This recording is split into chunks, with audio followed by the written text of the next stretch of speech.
ಮಲ್ಲಾಪುರ ಅನ್ನೋ ಒಂದು ಊರಿತ್ತು. ಅಲ್ಲಿ ಇಬ್ರು ಗೆಳೆಯರಿದ್ರು. ಒಬ್ನ ಹೆಸರು ಸೋಮಶೇಖರ. ಅವನು ಸಿಕ್ಕಾಪಟ್ಟೆ ಶ್ರೀಮಂತ.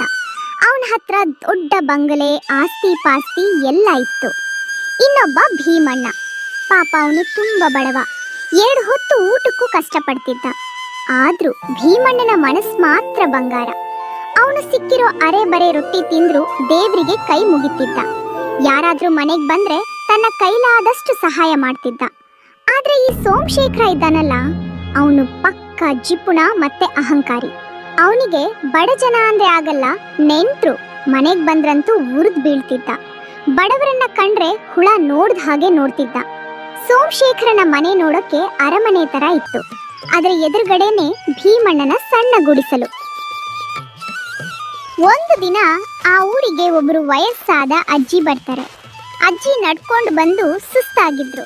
ಆದ್ರೆ ಕಣ್ಣಲ್ಲಿ ಮಾತ್ರ ಏನೋ ಒಂದು ಹೊಳಪಿತ್ತು. ಅವರು ನೇರವಾಗಿ ಸೋಮಶೇಖರನ ದೊಡ್ಡ ಮನೆ ಬಾಗಿಲು ತಟ್ತಾರೆ. ಮಗ, ನಾನು ತುಂಬ ದೂರದಿಂದ ಬಂದಿದ್ದೀನಿ. ನಡ್ಕೊಂಡು ಬಂದು ಸುಸ್ತಾಗಿದೆ ಕಣಪ್ಪ. ಇವತ್ತು ಒಂದು ರಾತ್ರಿ ಇಲ್ಲೇ ಉಳ್ಕೊಳ್ಳೋಕೆ ಜಾಗ ಮತ್ತು ಸ್ವಲ್ಪ ಊಟ ಸಿಗುತ್ತಾ? ನನ್ನ ಹತ್ರ ಕೊಡೋಕ್ಕೇನಿಲ್ಲ, ನಿನ್ನ ದಯೆ ಇದ್ರೆ ಸಾಕು ಮಗ, ಸಹಾಯ ಮಾಡಪ್ಪ. ಏ ಅಜ್ಜಿ, ಇದೇನು ಧರ್ಮಛತ್ರ ಅನ್ಕೊಂಡಿದ್ಯಾ? ನೋಡು, ನಿನ್ನಂತ ಕೊಳೆ ಬಟ್ಟೆ ಹಾಕಿರೋರಿಗೆಲ್ಲ ಇಲ್ಲಿ ಜಾಗ ಇಲ್ಲ. ನನ್ನ ಹತ್ರ ನಿನ್ನಂತ ಭಿಕ್ಷುಕರಿಗೆಲ್ಲ ಕೊಡೋಕೆ ಟೈಮು ಇಲ್ಲ, ಜಾಗನೂ ಇಲ್ಲ. ಕಿವಿಗೊಟ್ಟು ಕೇಳಿಸ್ಕೊ. ಆ ಎದುರುಗಡೆ ಕಾಣ್ತಿದ್ಯಲ್ಲ ಮುರುಕಲು ಗುಡಿಸಲು, ಅಲ್ಲಿ ನನ್ನ ದೋಸ್ತ್ ಭೀಮಣ್ಣ ಇರ್ತಾನೆ. ಅವನಿಗೆ ನಿನ್ನಂತ ಬಡವರು ಅಂದ್ರೆ ಇಷ್ಟ. ಅಲ್ಲಿಗೆ ಹೋಗು. ಆಗ ಆ ಅಜ್ಜಿಗೆ ಒಂದು ಕ್ಷಣ ಬೇಜಾರಾಯ್ತು, ಕೋಪನೂ ಬಂತು. ಆದ್ರೆ ಏನು ಹೇಳದೆ ತಲೆ ತಗ್ಗಿಸಿ, ಸರಿ ಮಗ, ನಿನ್ ಮಾತು ಕೇಳ್ತೀನಿ, ಆ ಭೀಮಣ್ಣನ ಹತ್ರನೇ ಹೋಗ್ತೀನಿ, ಧನ್ಯವಾದ. ಹೀಗೆ ಹೇಳಿ ನಿಧಾನಕ್ಕೆ ಭೀಮಣ್ಣನ ಗುಡಿಸಲ ಕಡೆ ನಡೆದ್ರು. ಅಯ್ಯೋ ಅಜ್ಜಿ, ನಮಸ್ಕಾರ, ಬನ್ನಿ ಬನ್ನಿ. ಅಯ್ಯಪ್ಪೋ, ಹೊರಗಡೆ ಎಷ್ಟೊಂದು ಬಿಸಿಲಿದೆ. ನೀವು ಫಸ್ಟ್ ಒಳಗೆ ಬನ್ನಿ, ಅಲ್ಲೇ ಯಾಕೆ ನಿಂತಿದ್ದೀರಾ? ಬನ್ನಿ ಅಜ್ಜಿ. ಮಗ, ಒಂದು ಮಾತು ಕೇಳು. ನಾನು ತುಂಬ ದೂರದಿಂದ ಬಂದಿದ್ದೀನಿ, ಸುಸ್ತಾಗಿದೆ. ಇವತ್ತು ರಾತ್ರಿ ಉಳ್ಕೊಳ್ಳೋಕೆ ಜಾಗ ಬೇಕಿತ್ತು ಕಣಪ್ಪ. ಅಯ್ಯೋ ಅಜ್ಜಿ, ಇದನ್ನ ನಿಮ್ಮದೇ ಮನೆ ಅನ್ಕೊಳ್ಳಿ. ಮೊದಲು ಒಳಗೆ ಬಂದು ನೀರು ಕುಡಿದಿ. ಸುಸ್ತಾಗಿದ್ದೀರಾ? ದಮ್ಮು ತಗೊಳ್ಳಿ, ಬಾಕಿ ವಿಷಯ ಆಮೇಲೆ ಮಾತಾಡೋಣ ಅಂತೆ. ಬನ್ನಿ ಒಳಗೆ. ಆಗ ಭೀಮಣ್ಣ ತನಗೆ ಇಟ್ಟಿದ್ದ ಒಣ ರೊಟ್ಟಿ ಮತ್ತೆ ನೀರನ್ನ ಅಜ್ಜಿ ಮುಂದೆ ಇಡ್ತಾನೆ. ಅಜ್ಜಿ, ನಮ್ಮ ಹತ್ರ ಇರೋದು ಇಷ್ಟೇ, ಆದರೆ ಮನಸ್ಫೂರ್ತಿಯಾಗಿ ಕೊಡ್ತಿದ್ದೀವಿ. ಏನು ಸಂಕೋಚ ಮಾಡ್ಕೋಬೇಡಿ, ಊಟ ಮಾಡಿ. ಮಗ, ನಿನ್ನ ಹತ್ರನೇ ಊಟ ಇಲ್ಲ, ಆದರೂ ನಿನ್ನ ಪಾಲಿನ ಊಟ ನನಗೆ ಕೊಡ್ತಿದ್ಯಲ್ಲ. ಅಜ್ಜಿ, ಅತಿಥಿಗಳು ಬಂದರೆ ದೇವ್ರು ಬಂದ ಹಾಗೆ. ಊಟ ಕಮ್ಮಿ ಇದ್ರೂ ಪರವಾಗಿಲ್ಲ, ನಿಮಗೆ ಉಪಚಾರ ಮಾಡೋ ಪುಣ್ಯ ಸಿಕ್ತಲ್ಲ, ಅದೇ ನಮಗೆ ಹೆಚ್ಚು. ಮಗ, ನಿನ್ನ ಗುಣ ಬಂಗಾರಕ್ಕಿಂತ ಬೆಲೆ ಬಾಳುತ್ತೆ. ನಾನು ಎಷ್ಟೋ ಮನೆ ನೋಡ್ತೀನಿ, ಆದರೆ ನಿನ್ನ ಥರ ಪ್ರೀತಿ ತೋರಿಸೋರು ಎಲ್ಲೂ ಸಿಕ್ಕಿಲ್ಲ. ಮನಸ್ಸಿಗೆ ನೆಮ್ಮದಿ ಆಯಿತು. ಸಂತೋಷ ಅಜ್ಜಿ.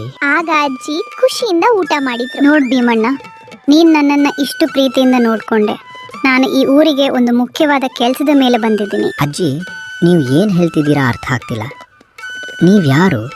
ಏನು ಕೆಲಸ? ಮಗ, ನಾನೇನು ಸಾಧಾರಣ ಹೆಂಗಸಲ್ಲ. 50 ವರ್ಷದ ಹಿಂದೆ ನಾನು ಇದೇ ಊರಲ್ಲಿದ್ದೆ. ಆಗ ನನ್ನ ಹತ್ರ ಸಿಕ್ಕಾಪಟ್ಟೆ ದುಡ್ಡು, ಒಡವೆ ಎಲ್ಲ ಇತ್ತು. ಗಂಡ, 2 ಮಕ್ಕಳು ಅಂತ ತುಂಬಿದ ಸಂಸಾರ ನಂದು. ಹೌದಾ? ಮತ್ತೆ ಏನಾಯ್ತು ಅಜ್ಜಿ? ಇಷ್ಟು ವರ್ಷ ಬಿಟ್ಟು ಯಾಕೆ ಬಂದ್ರಿ? ಒಂದು ದಿನ ನನ್ನ ಗಂಡ, ಮಕ್ಕಳು ಬಸ್ನಲ್ಲಿ ಬೇರೆ ಊರಿಗೆ ಹೋಗ್ತಿದ್ರು. ದಾರಿಲಿ ಬಸ್ ಪಲ್ಟಿ ಆಯಿತು. ನಾನು ಅವರನ್ನು ಉಳಿಸ್ಕೊಳ್ಳೋಕೆ ಆಗಲಿಲ್ಲ ಮಗ. ಅಂದು ನಾನು ಅವ್ರ ಜೊತೆ ಇರಲಿಲ್ಲ, ಅದಕ್ಕೆ ಬದುಕೊಂಡೆ. ಆದರೆ ಅವರು ನನ್ನ ಬಿಟ್ಟು ಶಾಶ್ವತವಾಗಿ ಹೋಗ್ಬಿಟ್ರು. ಆ ದುಃಖ ನನ್ನನ್ನು ಕುಗ್ಗಿಸಿ ಬಿಡ್ತು. ನಾನು ಎಲ್ಲ ಬಿಟ್ಟು ತೀರ್ಥಯಾತ್ರೆಗೆ ಹೊರಟೆ. ಇದನ್ನು ಕೇಳಿ ಭೀಮಣ್ಣನ ಕಣ್ಣಲ್ಲಿ ನೀರು ಬಂತು. ಅವನು ಒಂದು ದೀರ್ಘ ಉಸಿರು ಬಿಟ್ಟ. ಊರು ಬಿಡೋಕ್ ಮುಂಚೆ ನನ್ನ ಆಸ್ತಿ, ಒಡವೆ ಎಲ್ಲನ ಪಕ್ಕದ ಕಾಡ್ಲಿರೋ ಒಂದು ರಹಸ್ಯ ಜಾಗದಲ್ಲಿ ಬಚ್ಚಿಟ್ಟೆ. ದಾರಿಗೆ ಖರ್ಚಿಗೆ ಅಂತ 1-2 ಒಡವೆ ಮಾತ್ರ ಇಟ್ಕೊಂಡಿದ್ದೆ. ಆದರೆ ಅದನ್ನು ಮಾರೋಕ್ ಹೋದಾಗ ಆ ಅಕ್ಕಸಾಲಿಗ ದೂಸೆಗೆ ಬಿದ್ದು ನನ್ನ ಮೇಲೆ ಕಳ್ಳತನದ ಆರೋಪ ಹಾಕಿ ಜೈಲಿಗೆ ಕಳಿಸಿದ. ಅಯ್ಯೋ ಅಜ್ಜಿ, ಎಂತ ಅನ್ಯಾಯ ಇದು! ಮತ್ತೇನಾಯ್ತು? ನಿಮ್ಮ ಮಾತು ಯಾರೂ ಕೇಳಿಲ್ವಾ ಅಲ್ಲಿ? ಇಲ್ಲ ಮಗ, ಪೊಲೀಸರು ಆ ಅಕ್ಕಸಾಲಿಗನ ಮಾತು ನಂಬಿ ನನ್ನ ಜೈಲಿಗೆ ಹಾಕಿದ್ರು. ಎಷ್ಟೋ ವರ್ಷ ಜೈಲಲ್ಲಿದ್ದೆ. ಈಗ ಶಿಕ್ಷೆ ಮುಗಿಸಿ ವಾಪಸ್ ಬಂದಿದ್ದೀನಿ. ಆ ಬಚ್ಚಿಟ್ಟಿರೋ ಖಜಾನೆನ ತೆಗಿಬೇಕು ಅಂತ ಬಂದಿದ್ದೀನಿ. ಅಂದ್ರೆ ನಾನು ನಿಮಗೆ ಸಹಾಯ ಮಾಡಬೇಕು ಅಂತಿದ್ದೀರಾ? ಹೌದು ಮಗ, ನೀನು ನನ್ನ ಜೊತೆ ಕಾಡಿಗೆ ಬಂದು ಆ ಖಜಾನೆ ತೆಗಿಯೋಕೆ ಸಹಾಯ ಮಾಡಿದ್ರೆ ಅದರಲ್ಲಿ ಅರ್ಧ ನಿನಗೆ ಕೊಡ್ತೀನಿ. ಅಜ್ಜಿ ನೋಡಿ, ನನಗೆ ದುಡ್ಡಿನ ಆಸೆ ಇಲ್ಲ, ಆದರೆ ನಿಮಗೆ ಸಹಾಯ ಮಾಡೋದು ನನ್ನ ಧರ್ಮ. ನಾನು ಖಂಡಿತ ಬರ್ತೀನಿ. ನಿನ್ನ ಮನಸ್ಸು ತುಂಬಾ ಒಳ್ಳೇದು ಭೀಮಣ್ಣ. ಸರಿ, ನಾಳೆ ಬೆಳಗ್ಗೆ ಕಾಡಿಗೆ ಹೋಗೋಣ. ಅಜ್ಜಿ, ಇವತ್ತು ರಾತ್ರಿ ಇಲ್ಲೇ ಮಲ್ಕೊಳ್ಳಿ, ಬೆಳಿಗ್ಗೆ ಇವರು ನಿಮ್ಮ ಜೊತೆ ಬರ್ತಾರೆ. ಆಯ್ತು ಮಗಳೇ, ನೀವು ನಿಜವಾಗ್ಲೂ ಒಳ್ಳೆಯವರು. ಬೆಳಗ್ಗೆ ಇನ್ನೂ ಸೂರ್ಯ ಹುಟ್ಟೋಕ್ಕೂ ಮುಂಚೆನೆ ಭೀಮಣ್ಣ ಮತ್ತೆ ಅಜ್ಜಿ ಕಾಡಿನ ಕಡೆ ಹೊರಟ್ರು.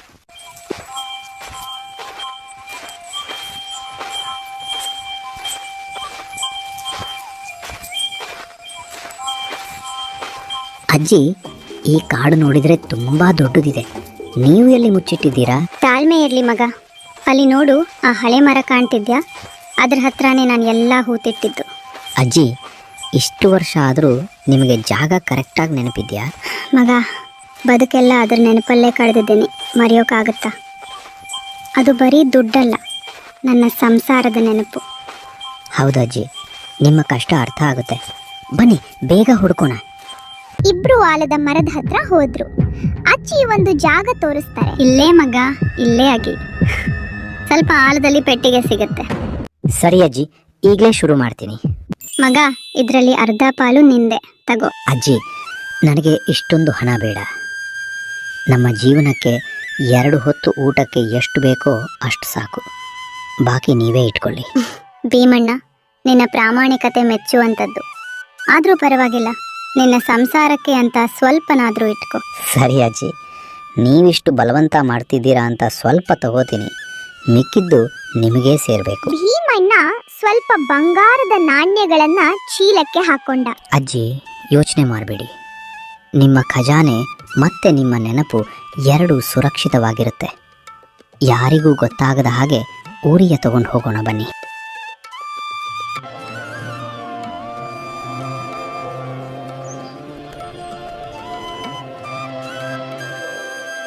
ರೀ, ಇದೇನಿದು? ಇಷ್ಟೊಂದು ಬಂಗಾರ ಎಲ್ಲಿಂದ ಬಂತು? ಲಕ್ಷ್ಮಿ, ಇದು ಅಜ್ಜಿಯವ್ರದ್ದು. ನಾನು ಸುಮ್ಮನೆ ಸ್ವಲ್ಪ ತಗೊಂಡೆ ಅಷ್ಟೇ. ಅಜ್ಜಿ ಹೇಳಿದ್ರು ಅಂತ.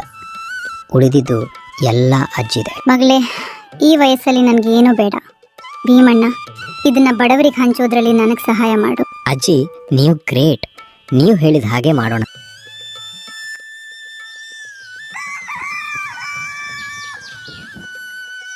ಮರುದಿನ ಅಜ್ಜಿ ಯಾರಿಗೂ ಹೇಳದೆ ಊರ್ ಬಿಟ್ಟು ಹೋದ್ರು. ಆದ್ರೆ ಹೋಗೋಕ್ ಮುಂಚೆ ಆ ಹಣವನ್ನ ಒಳ್ಳೆ ಕೆಲ್ಸಕ್ಕೆ ಬಳಸ್ಬೇಕು ಅಂತ ಭೀಮಣ್ಣನ ಹತ್ರ ಮಾತು ತಗೊಂಡಿದ್ರು. ಭೀಮಣ್ಣ ಒಂದು ಸಣ್ಣ ವ್ಯಾಪಾರ ಶುರು ಮಾಡಿದ. ಅವನ ಪ್ರಾಮಾಣಿಕತೆಯಿಂದ ವ್ಯಾಪಾರ ಚೆನ್ನಾಗಿ ನಡೆಯಿತು. ಲಕ್ಷ್ಮಿ, ಅಜ್ಜಿ ಆಶೀರ್ವಾದದಿಂದ ನಮ್ಮ ಮನೇಲಿ ಈಗ ನೆಮ್ಮದಿ ಇದೆ ಅಲ್ವಾ? ಹೌದ್ರಿ, ಎಲ್ಲ ಆ ದೇವ್ರ ಕೃಪೆ ಮತ್ತೆ ಆ ಅಜ್ಜಿ ಪುಣ್ಯ. ಭೀಮಣ್ಣ ಈಗ ಊರ ಮಂದಿಗೆಲ್ಲ ಸಹಾಯ ಮಾಡುತ್ತಿದ್ದ ಹಾಗೂ ಬಡವರಿಗೆ ದವಸ ಧಾನ್ಯ ಕೊಡುತ್ತಿದ್ದ. ಊರ ಜನರೆಲ್ಲ ಅವನನ್ನ ದೇವ್ರು ಅಂತ ಕರೆದ್ರು. ಮತ್ತು ಭೀಮಣ್ಣ ಹಳೆ ಗುಡಿಸಲು ಕೆಡವಿ ಒಂದು ಒಳ್ಳೆ ಮನೆ ಕಟ್ಟಿಸಿದ. ಇದೆಲ್ಲ ನೋಡಿ ಸೋಮಶೇಖರನಿಗೆ ಹೊಟ್ಟೆ ಕಿಚ್ಚು ತಡ್ಕೊಳ್ಳೋಕೆ ಆಗ್ಲಿಲ್ಲ. ಅವನು ಹೆಂಡತಿ ಕರ್ಕೊಂಡು ಭೀಮಣ್ಣನ ಮನೆಗೆ ಬಂದ.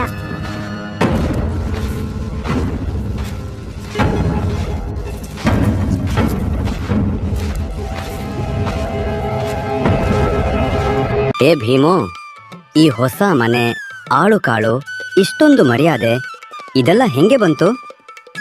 ಮೊನ್ನೆ ತನಕ ಒಂದು ರೊಟ್ಟಿಗೂ ಗತಿ ಇರಲಿಲ್ಲ ನಿನಗೆ. ಸೋಮಣ್ಣ, ಎಲ್ಲ ದೇವರ ದಯೆ. ಕಷ್ಟಪಟ್ಟರೆ ಪ್ರತಿಫಲ ಸಿಗುತ್ತೆ. ಏನಾದ್ರೂ ನೀವು ನಮಗೆ ಸಮ ಆಗೋಕೆ ಸಾಧ್ಯ ಇಲ್ಲ. ಈ ಹಳ್ಳಿಲಿ ನಾವೇ ಶ್ರೀಮಂತರು. ನಮ್ಮ ಹತ್ರ ಇರೋ ಆಸ್ತಿ ಮುಂದೆ ನೀವೇನಲ್ಲ. ಗೌರಿ, ಸುಮ್ಮನಿರು, ಬಾಯಿ ಬಿಡಬೇಡ. ಯಾಕ್ರಿ, ನಮ್ಮ ಹತ್ರ ಇರೋ ಇನ್ನೊಂದು ನಿಧಿ ಸಿಕ್ಕರೆ ಇವನಿಗಿಂತ 100 ಪಟ್ಟು ಶ್ರೀಮಂತರಾಗ್ತೀವಿ ನಾವು. ನಿಧಿನ? ಯಾವ ನಿಧಿ ಲಕ್ಷ್ಮಿ ಅವರೇ? ಅದೇನಿಲ್ಲ ಕಣಯ್ಯ, ಇವಳು ಸುಮ್ಮನೆ ಏನೋ ಹೇಳ್ತಾಳೆ, ನೀನ್ ತಲೆ ಕೆಡಿಸ್ಕೋಬೇಡ. ಆದ್ರೂ ನಿನಗೆ ಇಷ್ಟು ಬೇಗ ಇಷ್ಟೊಂದು ದುಡ್ಡು ಹೆಂಗೆ ಬಂತು ಅಂತ ಡೌಟು. ಕೆರೆಯ, ತಪ್ಪು ತಿಳ್ಕೋಬೇಡ, ಭಗವಂತ ಕೊಟ್ಟಿದ್ದು ಅಷ್ಟೇ. ಸೋಮಶೇಖರ ಅಲ್ಲಿಂದ ಹೋಗ್ತಾನೆ.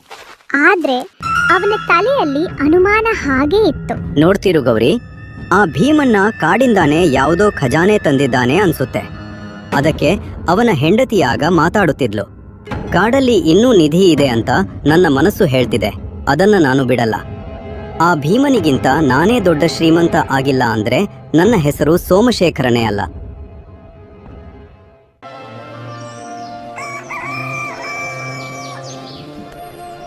ಹೀಗಿರುವಾಗ ಕೆಲವು ದಿನ ಆದ್ಮೇಲೆ ಆ ಅಜ್ಜಿ ಮತ್ತೆ ಊರಿಗೆ ಬಂದ್ರು. ಸೋಮಶೇಖರ್ ಅಜ್ಜಿನ ನೋಡಿದ ತಕ್ಷಣ ಕದ್ದು ಮುಚ್ಚಿ ಫಾಲೋ ಮಾಡಕ್ಕೆ ಶುರು ಮಾಡಿದ. ಅಜ್ಜಿ ನೇರವಾಗಿ ಭೀಮಣ್ಣನ ಮನೆಗೆ ಹೋದ್ರು. ಅಜ್ಜಿ ಮತ್ತೆ ಬಂದ್ರಲ್ಲ, ತುಂಬಾ ಸಂತೋಷ. ನೋಡಿ, ನಿಮ್ಮ ದಯೆಯಿಂದ ನಮ್ಮ ಮನೆ ಈಗ ಹೇಗಾಗಿದೆ. ಒಳಗೆ ಬನ್ನಿ. ಬೇಡ ಮಗ, ಜಾಸ್ತಿ ಟೈಮ್ ಇಲ್ಲ. ಒಂದು ಅರ್ಜೆಂಟ್ ವಿಷಯ ಹೇಳಬೇಕು. ನನ್ನ ಜೊತೆ ಕಾಡಿಗೆ ಬಾ. ಯಾಕಜ್ಜಿ, ಏನಾಯ್ತು? ನಾನು ಬಹುಶಃ ಮತ್ತೆ ಈ ಊರಿಗೆ ಬರೋದಿಲ್ಲ. ಕಾಡಲ್ಲಿ ಇನ್ನೊಂದು ಖಜಾನೆ ಇದೆ. ನಾನು ಹೋದ್ಮೇಲೆ ಅದನ್ನು ತೆಗೆದು ಜೋಪಾನ ಮಾಡು.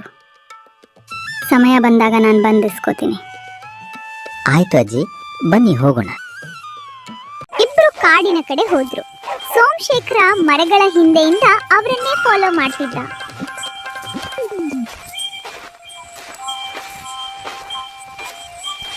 ಮಗ, ನನ್ನ ಆಯಸ್ಸು ಮುಗೀತಾ ಬಂತು. ಮುಂದೆ ನಾನು ಬರ್ತೀನೋ ಇಲ್ವೋ ಗೊತ್ತಿಲ್ಲ. ನಿನ್ನ ಮನಸ್ಸು ಶುದ್ಧವಾಗಿದೆ, ಅದಕ್ಕೆ ನಿನಗೆ ಒಪ್ಪಿಸ್ತಾ ಇದ್ದೀನಿ. ಅಜ್ಜಿ, ನೀವು ನಮ್ಗೆ ಎಷ್ಟೊಂದು ಸಹಾಯ ಮಾಡಿದ್ದೀರಾ. ನಿಮ್ ಋಣ ತೀರ್ಸೋಕೆ ಆಗಲ್ಲ. ಸೋಮಶೇಖರ ಇದೆಲ್ಲ ಕೇಳಿಸ್ಕೊಂಡ, ಜಾಗನೂ ನೋಡ್ಕೊಂಡ. ಅವನ ಕಣ್ಣಲ್ಲಿ ದುರಾಸೆ ಎದ್ದು ಕಾಣ್ತಿತ್ತು. ಅವನು ಅನ್ಕೊಂಡ, ಓಹೋ ಇಲ್ಲಿದೆಯಾ ಸೀಕ್ರೆಟ್. ಬೆಕ್ಕು ಕಣ್ಣು ಮುಚ್ಚಿಕೊಂಡ ಹಾಲು ಕುಡಿದ್ರೆ ಗೊತ್ತಾಗಲ್ಲ ಅನ್ಕೊಂಡಿದ್ದಾನೆ ಇವನು. ಇವತ್ತು ರಾತ್ರಿನೇ ಬಂದು ಇದನ್ನ ಎತ್ಕೊಂಡು ಹೋಗ್ತೀನಿ. ಒಂದು ದಿನ ಭೀಮಣ್ಣನ ಹೆಂಡತಿ ಲಕ್ಷ್ಮಿ ನೀರ್ ತರಕ್ಕೆ ಹೋದಾಗ ಸೋಮಶೇಖರನ ಹೆಂಡತಿ ಗೌರಮ್ಮ ಜಂಬ ಕೊಚ್ಕೋತಿದ್ಲು. ನೋಡ್ತೀರಿ ಲಕ್ಷ್ಮಿ, ಈ ಊರಲ್ಲಿ ನಾವೇ ಟಾಪ್ ಆಗಿರೋದು. ನನ್ನ ಗಂಡಂಗೆ ಕಾಡಲ್ಲಿರೋ ನಿಧಿ ಬಗ್ಗೆ ಗೊತ್ತಾಗಿದೆ. ಅದನ್ನ ತಗೊಂಡ್ ಬಂದ್ರೆ ನಿಮ್ಮನ್ನ ಮೀರಿಸಿ ಬೆಳಿತೀವಿ ನಾವು. ಇದನ್ನು ಕೇಳಿ ಲಕ್ಷ್ಮಿ ಹೆದರಿಕೊಂಡು ಓಡಿ ಹೋಗಿ ಭೀಮಣ್ಣಂಗೆ ವಿಷಯ ಹೇಳ್ತಾಳೆ. ಆ ಗೌರಮ್ಮ ಹೇಳ್ತಿದ್ಲು, ಸೋಮಶೇಖರಂಗೆ ಖಜಾನೆ ಬಗ್ಗೆ ಗೊತ್ತಾಗಿದೆ ಅಂತೆ. ಅವ್ರದನ್ನ ತಗೊಂಡ್ ಬರ್ತಾರಂತೆ. ಅಯ್ಯೋ, ಬಹುಶಃ ಅಜ್ಜಿ ಬಂದಾಗ ಅವನು ನಮ್ಮನ್ನ ಕದ್ದು ನೋಡಿರಬೇಕು. ಛೇ, ನನ್ನದೇ ತಪ್ಪು. ಈಗೇನ್ ಮಾಡುದ್ರಿ? ಅವ್ರು ತಗೊಂಡ್ ಹೋದ್ರೆ? ಇಲ್ಲ, ಅದು ಅಜ್ಜಿದು. ಕೆಟ್ಟವರ ಕೈಗೆ ಸಿಗಬಾರ್ದು. ಇವತ್ತು ರಾತ್ರಿನೇ ಹೋಗಿ ಅದನ್ನ ತಗೊಂಡ್ ಬರ್ತೀನಿ. ರಾತ್ರಿ ಕತ್ತಲಲ್ಲಿ ಭೀಮಣ್ಣ ಕಾಡಿಗೆ ಹೋಗಿ ಆ ಖಜಾನೆ ತೆಗೆದು ಮನೆಗೆ ತಂದು ಬಚ್ಚಿಟ್ಟ. ಲಕ್ಷ್ಮಿ, ಇದು ಅಜ್ಜಿ ಬರೋ ತನಕ ಸೇಫ್ ಆಗಿರ್ಲಿ. ಯಾರಿಗೂ ಬಾಯಿ ಬಿಡಬೇಡ.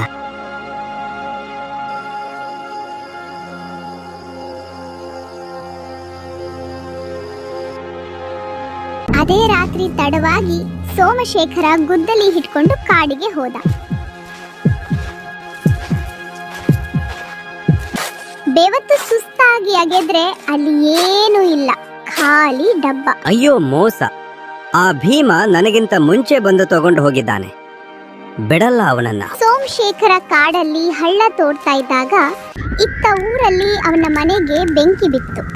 ದೀಪ ಬಿದ್ದು ಮನೆ ಪೂರ್ತಿ ಹೊತ್ತಿ ಉರಿತಿತ್ತು. ಅವನು ವಾಪಸ್ ಬರೋ ಅಷ್ಟರಲ್ಲಿ ಅವನ ಆಸ್ತಿ ಬಂಗಲೆ ಎಲ್ಲ ಸುಟ್ಟು ಬೂದಿಯಾಗಿತ್ತು. ಎಲ್ಲೋಗಿದ್ರಿ ನೀವು? ನಮ್ಮ ಮನೆ ಹಾಳಾಯ್ತು, ಎಲ್ಲ ಹೋಯ್ತು ರೀ. ನಾವು ಬೀದಿಗೆ ಬಂದ್ವಿ. ಅಯ್ಯೋ, ನಾನು ಖಜಾನೆ ಸಿಗುತ್ತೆ ಅಂತ ಆಸೆಗೆ ಬಿದ್ದು ಹೋದೆ. ಅಲ್ಲಿ ಅದು ಸಿಗ್ಲಿಲ್ಲ, ಇಲ್ಲಿ ಇದ್ದಿದ್ದು ಹೋಯ್ತು. ನಾನು ಹಾಳಾದೆ. ರೀ, ಇದೆಲ್ಲ ನಿಮ್ಮ ದುರಾಸೆಯಿಂದ ಆಗಿತ್ತು. ಆ ಭೀಮಣ್ಣನ ಮೇಲೆ ಹೊಟ್ಟೆ ಕಿಚ್ಚು ಪಡೆದೇ ಇದ್ದಿದ್ರೆ ನಮ್ಗೆ ಈ ಗತಿ ಬರ್ತಿರ್ಲಿಲ್ಲ. ಸೋಮಶೇಖರನಿಗೆ ಬುದ್ಧಿ ಬಂತು. ಮನುಷ್ಯತ್ವನೇ ದೊಡ್ಡ ಆಸ್ತಿ ಅಂತ ಅರ್ಥ ಆಯ್ತು.